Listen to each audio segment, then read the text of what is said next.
So I'm so excited that we've got Tun today to talk to us. We've been talking about Instagram, and I think sort of the one missing piece that's left is just how to get better photos for social media. And Tun has really given a lot of thought to this. I was talking to him about it just the other day, and he had a lot of ideas that I hadn't even really thought of. So, and just to give you a little background about Tun, Tun is an amazing artist. You guys should all follow him.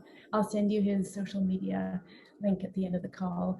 It's just Tun Yang on Instagram, and he also runs the Instagram account Yang Projects, which has 80,000 followers.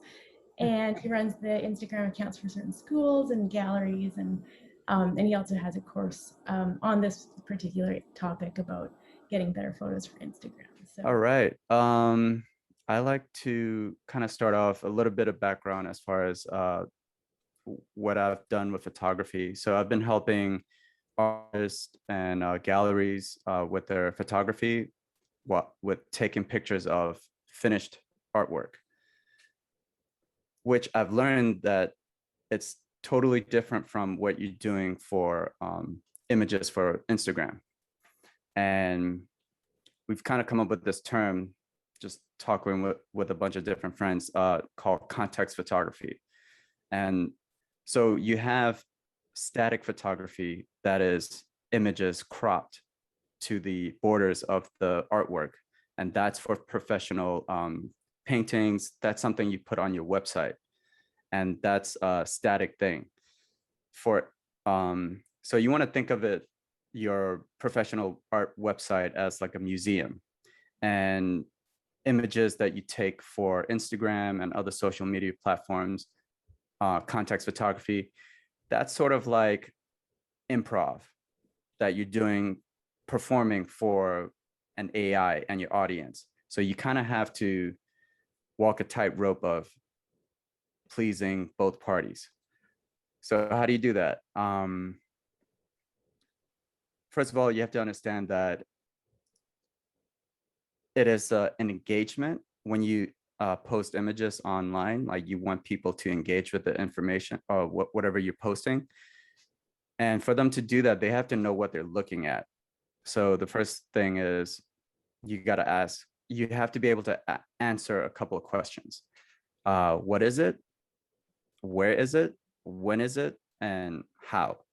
So when people are looking on their phone, they're scrolling through millions, just hundreds of images all the time. And for example, if you are a still life painter and you painted this like beautiful apple, and it shows up on their feed, or maybe it shows up on the explore page, and that's going to be in the midst of other things like cats and dogs and whatever else is on the explore page. So they're going to take a look at it and just think it's an apple, and they're just going to pass it, right? So you want to be able to stop them and investigate and invest in your whatever your post is. For them to do that, they have to know what they're looking at first. So that's the first thing. That was so good and so important, and something I actually never thought of, like thinking about the fact that people might look at my paintings and be like, that's a photo of a person. Like, it would just totally change the whole impression. I had like one video that I was posting that I was doing like an eye highlight on a, in a painting. And I got so many people all the time saying like, I thought you were just going to poke her eye out. Like, they didn't even know it was a painting. So yeah. Like, as artists, we forget that. So I think you're right. So what, something like including a little bit of easel or something like that, like in the photo, is that kind of what you would suggest? Like, Yep, yeah. Absolutely. So where is the next question? It's like, is it in a painting studio? Is it hanging in a gallery? Yeah. Like, is it in your living room? When is it a finished piece of artwork? Is it a work in progress? Mm-hmm. What stage is it in? And how is something you could add in the captions, like, how is it made? What is the process? So these are some of the things that we don't usually consider when we post something. We just, like, we just are happy with finishing a new painting, and we just want to take a snap of it and then just post it.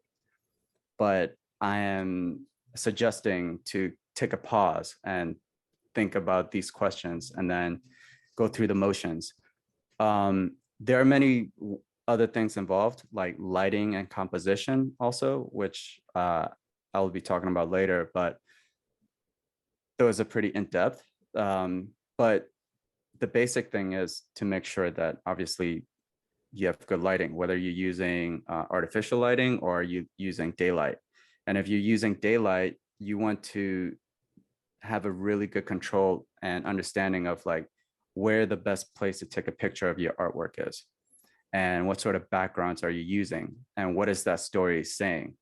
And that's the other thing, like you're telling a story with the photograph. You're not just presenting a piece of artwork.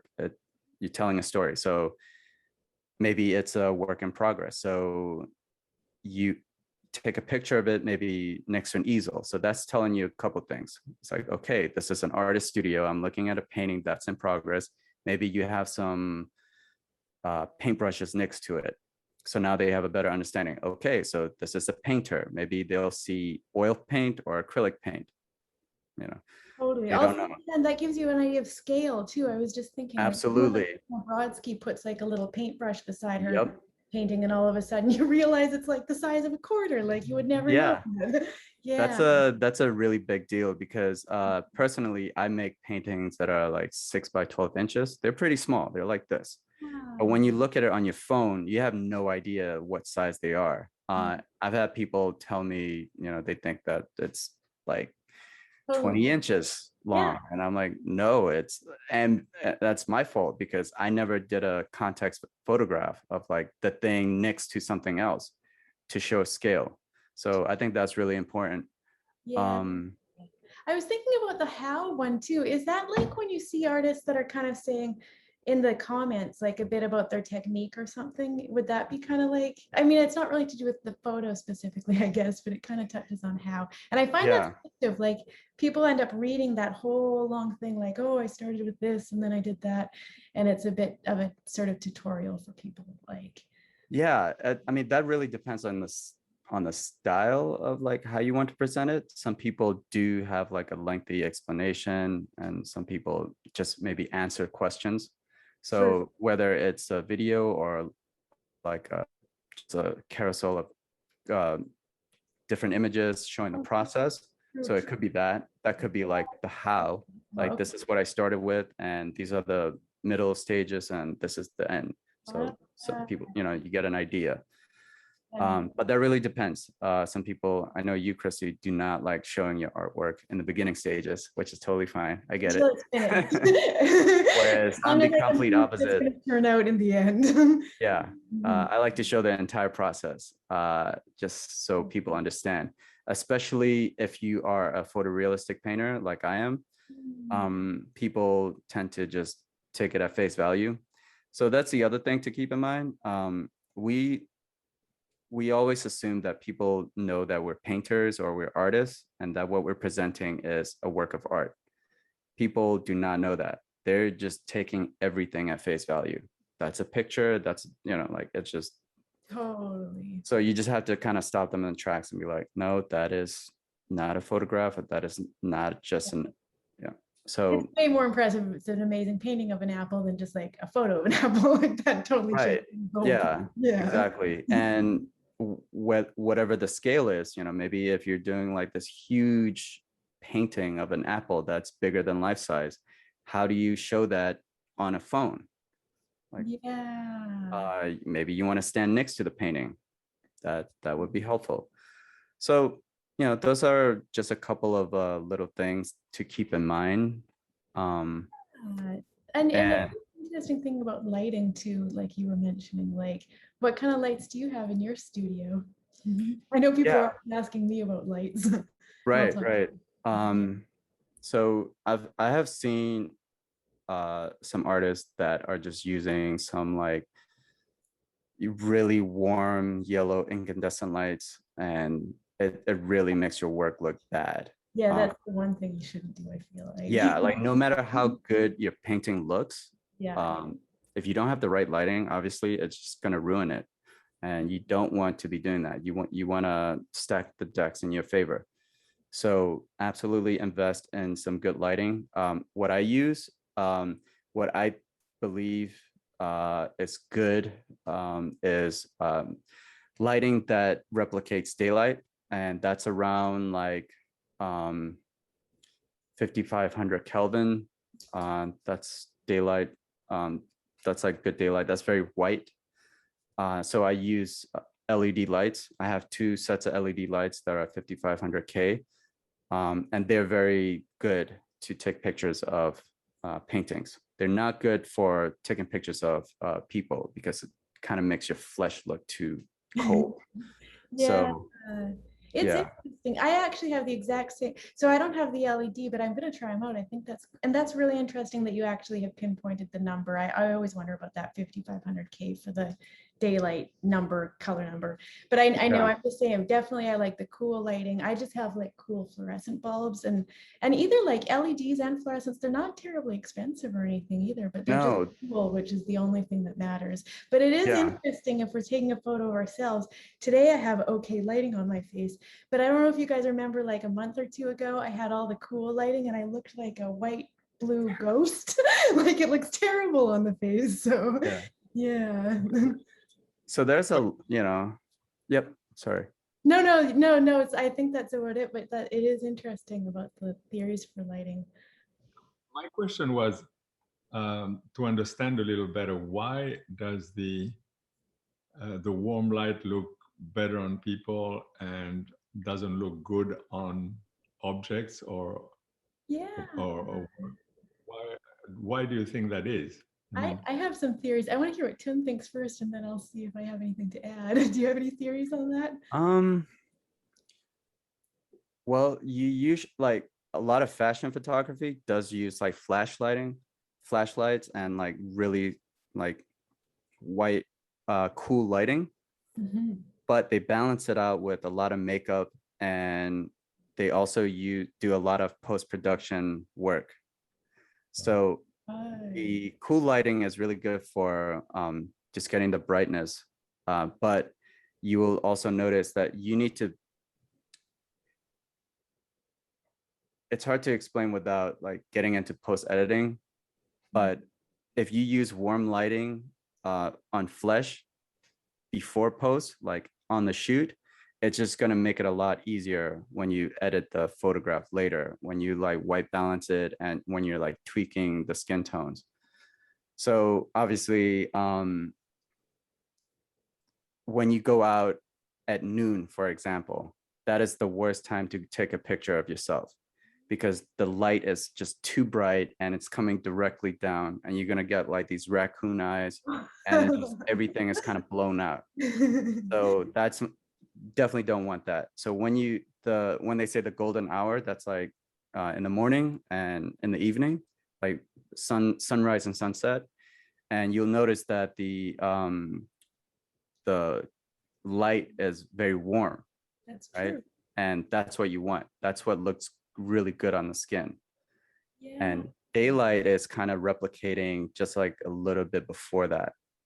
It's still a little cool. It's not getting into the warm. So the cool is good for paintings because it's just relaying information, and it's better to white balance it. But on people, because you want something that replicates the golden hour lighting, it's a lot warmer. So hopefully that makes sense.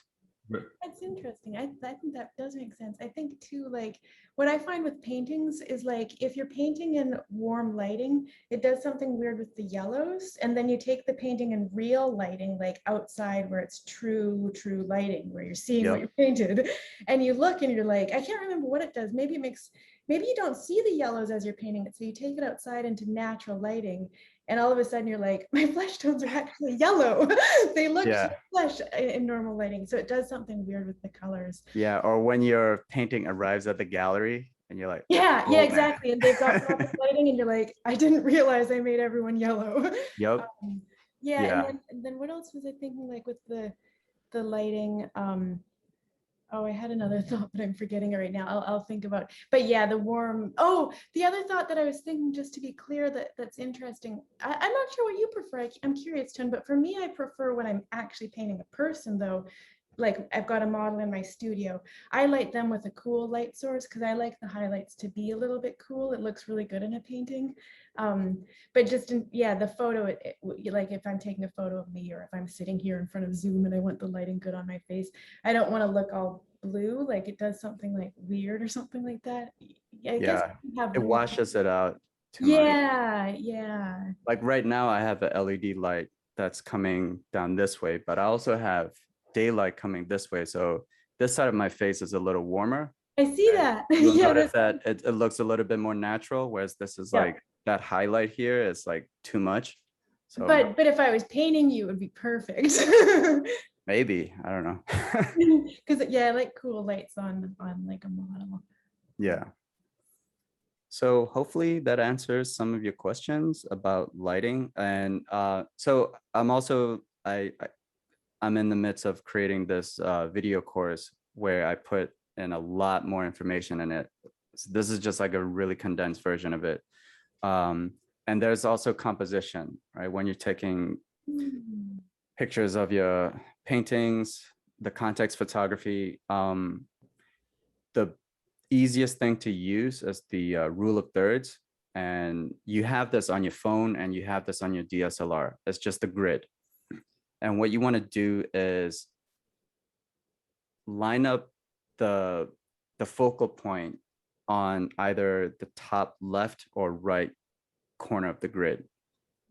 And that will automatically make your image look a lot better.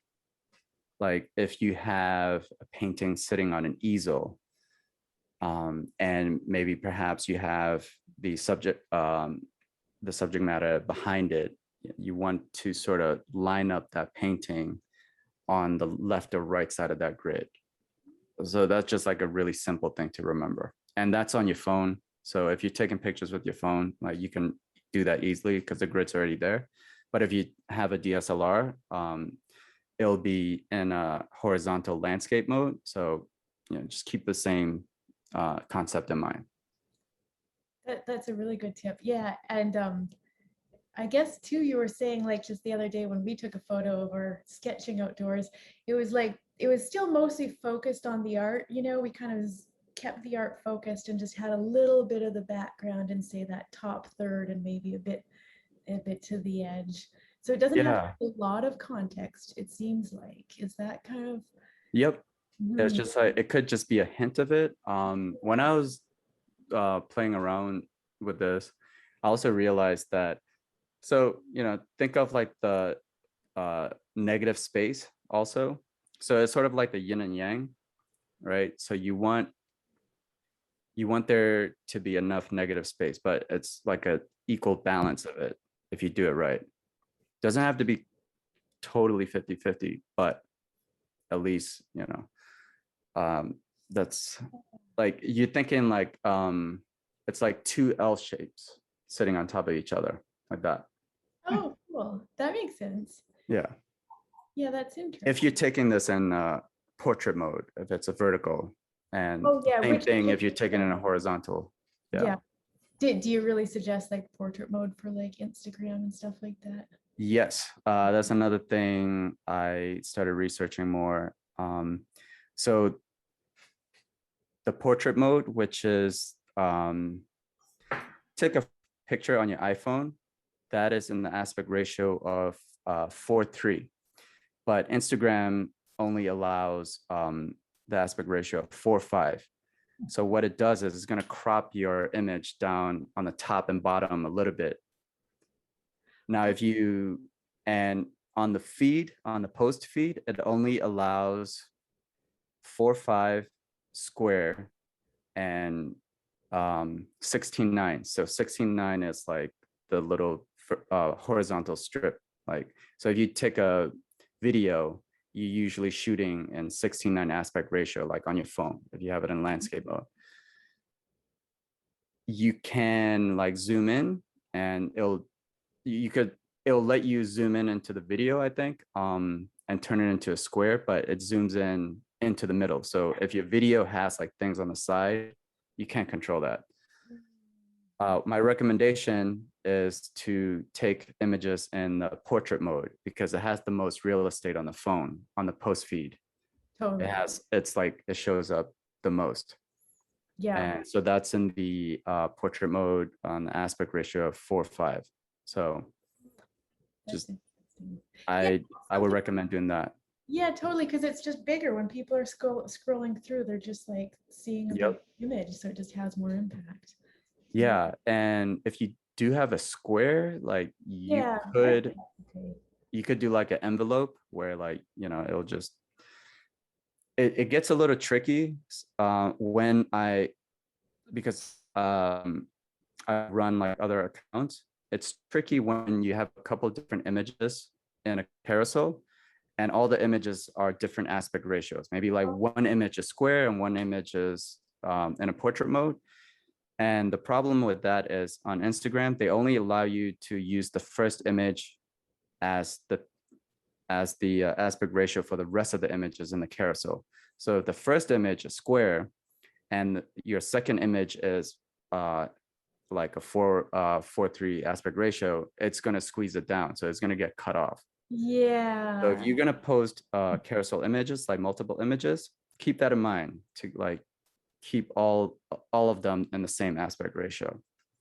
Totally. It's a lot of stuff to keep like think about. There is a lot of stuff.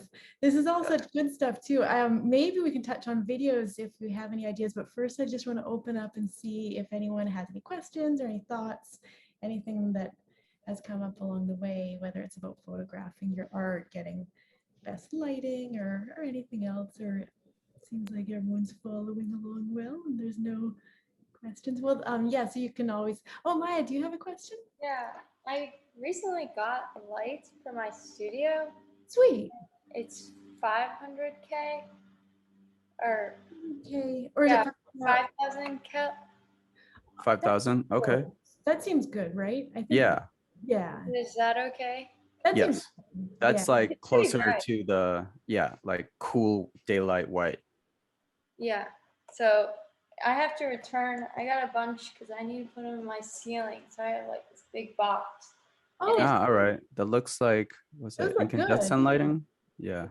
5,000K, 75 watts. Okay. They're just too big, so I have to exchange them. All right. For, Yeah, the wattage is not that important in this context. I mean, it saves you money, I guess, like, you know, on energy, so that's good. But you want to kind of focus on the kelvins when you're shopping for lights. so get 55?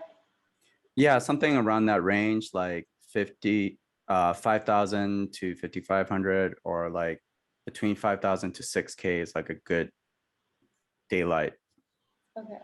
Yeah. Okay, sweet. So I got the right one. Yep. Yeah, those do look good. That's great. It's nice having these numbers, like nice clear numbers. Yeah. Shared that. The thing is, like, a lot of this information is out there, but just if you're gonna research it yourself, it's a bit of a rabbit hole. Like, I've spent hours just getting deep into it. Yeah. Yeah. When I should just be painting. Well, now you can save us the time. That's good. Yeah. That's the plan. Yeah. Yeah, maybe just if you wanted to share just briefly, like any theories you have about videos, I don't know, video practices, if you have any ideas about that. Yeah. So me and Kristy shot some video footage yesterday, and so I put together this reel. So when you're doing, I'm gonna talk about reels because Instagram, if you may or not know, is competing with TikTok.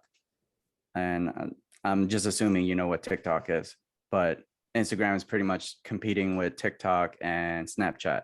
Like, they're always competing with other platforms, and they're always copying exactly the same thing that they're doing without getting sued. I don't know how, but so Reels is a complete total bite off of TikTok. And on TikTok, the video format is always 9:16 in portrait mode. So they're really pushing people on Instagram to do more of those. So So I would recommend doing reels. Now reels come in 15 second and 30 seconds. And just very recently, they're added 60 seconds. And I noticed that I think you need a certain amount of followers to be able to do a 1 minute reel, because I couldn't do it on my personal account. Whereas I did have that option on my bigger size accounts. So I don't know what the actual number is for that, but it's probably like 5 or 10K or something like that. But I'll have to get back to you on that. But anyways, 30 seconds. So how do you, like, what can you do with 30 seconds? What you want to do is tell a story. And you want it to be somewhat entertaining, and you want to sort of let people know where this is being shot. And it's less about information and more about highlights. It's like watching, I don't know, some sporting event that's an hour long. You just want to see the highlights. You just want to see the short highlights. So like when you're painting, that's why you're trying to document. In the beginning, you may want to show like where this is happening, possibly. It's not necessary, but depending on what your situation. It's like yesterday we were at a park, and so I wanted to have an intro of like, okay, like I'm walking into this area, and then an intro, like a little short clip of like me drawing, like and then like a shot of like what I was drawing, and then like a close-up of me drawing. And it's a progression. Maybe it's like 5 seconds of me, drawing, and then maybe like an hour later where that is, it's like another 5 seconds. So you're kind of adding all these clips together and then condensing it to 30 seconds. And hopefully it'll be very entertaining. And then there's also like music. Kristy and I were talking about like what sort of music works for videos. And it all depends on your taste. So there used to be the section on Instagram where it'll show you what all the trending music songs are. And it's better to use those because that's just what everybody else is using. So the algorithm wants you to use whatever is popular. If you use some like obscure music, I think it'll affect you in a negative way, possibly. So if you want to use whatever song is trending, and you kind of want to match it to the emotional tone of whatever your video is about.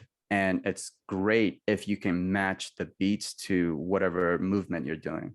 So if you're like sketching really fast, you want to make sure you choose a fast song. So the RPM, or BPM is like similar.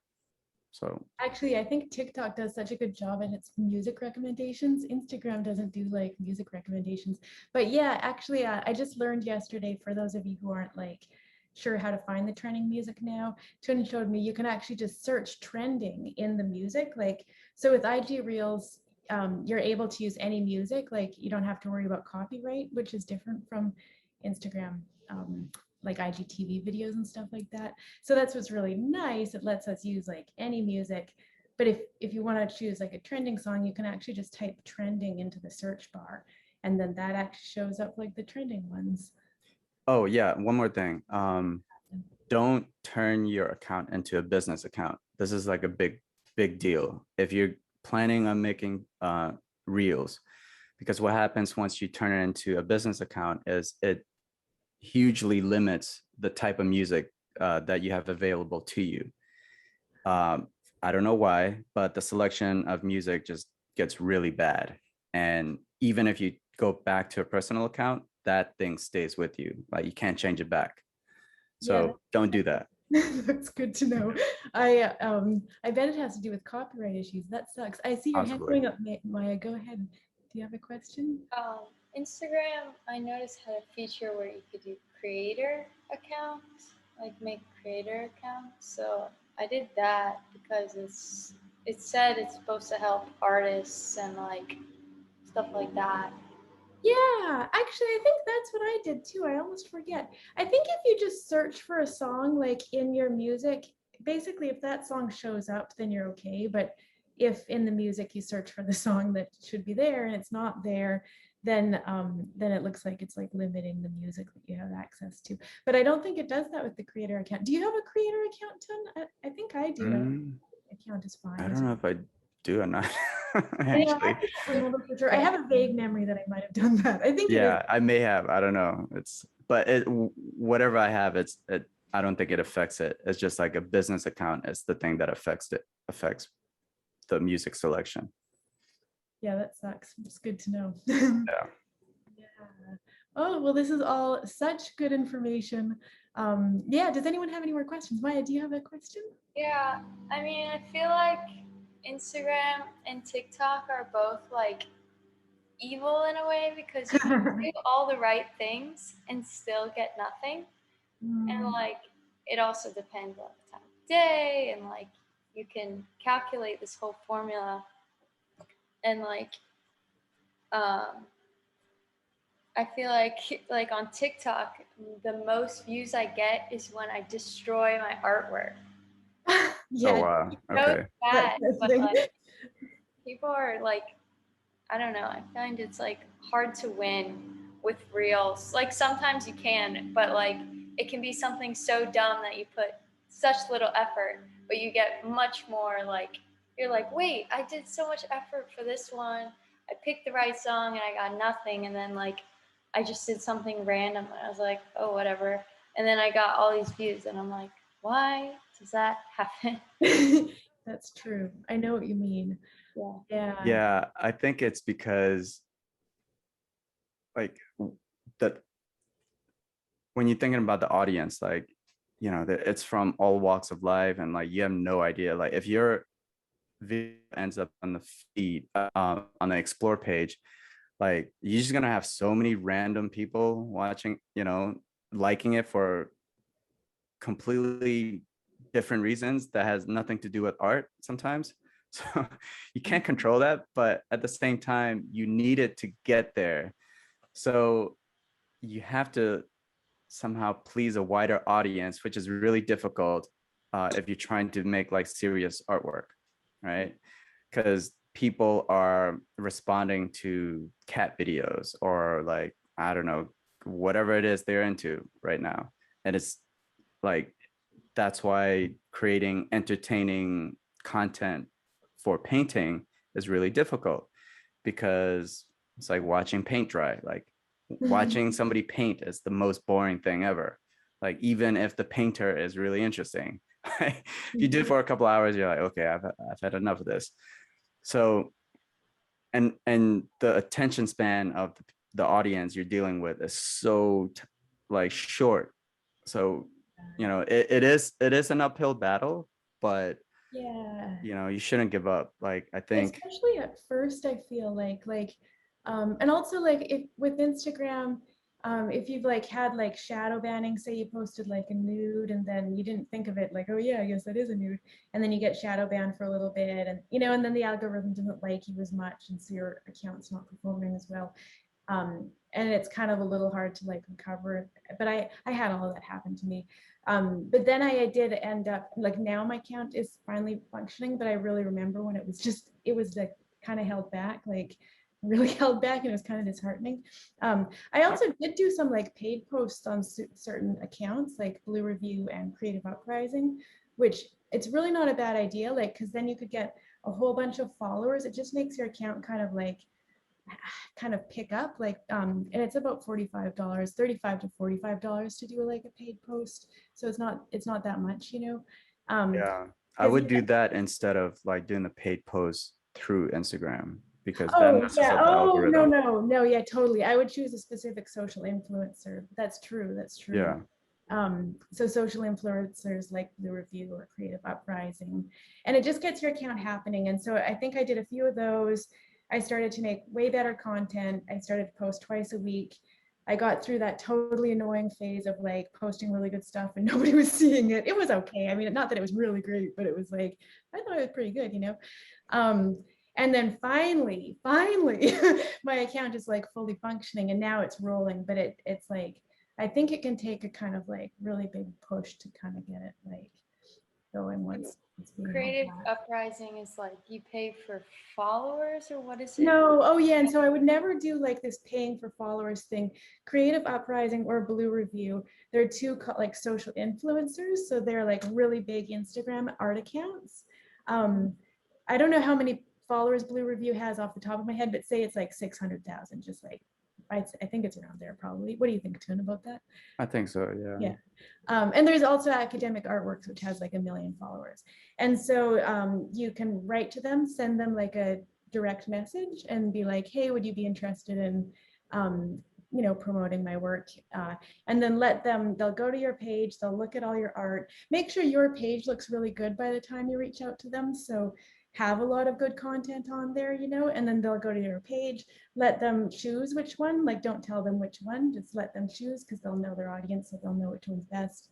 And it costs like it's like $35 to $45 depending on the account. If you could do a reel, that's even better because those perform so well, you know, so have some good reels on your page.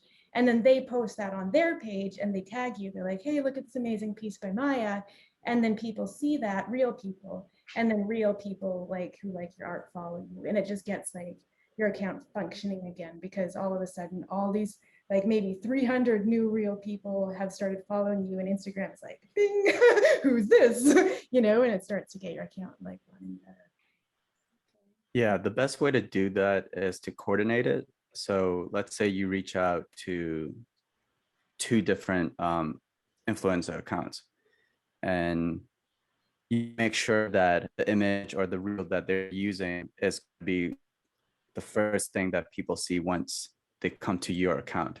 True. So they understand that they landed on the right account. So once you do that, you'll see a spike go up on your stats. But you know, it's hard to keep that going. But the good thing is, what it's going to do is that's going to bump up the stats, and then hopefully the algorithm will see that that's a lot of activity happening on this account. So then it's going to add that image or reel onto the explore page, and then other influencers see that and they will start sharing that, and then it's like this nice snowball effect. Yeah, that's the best when that happens.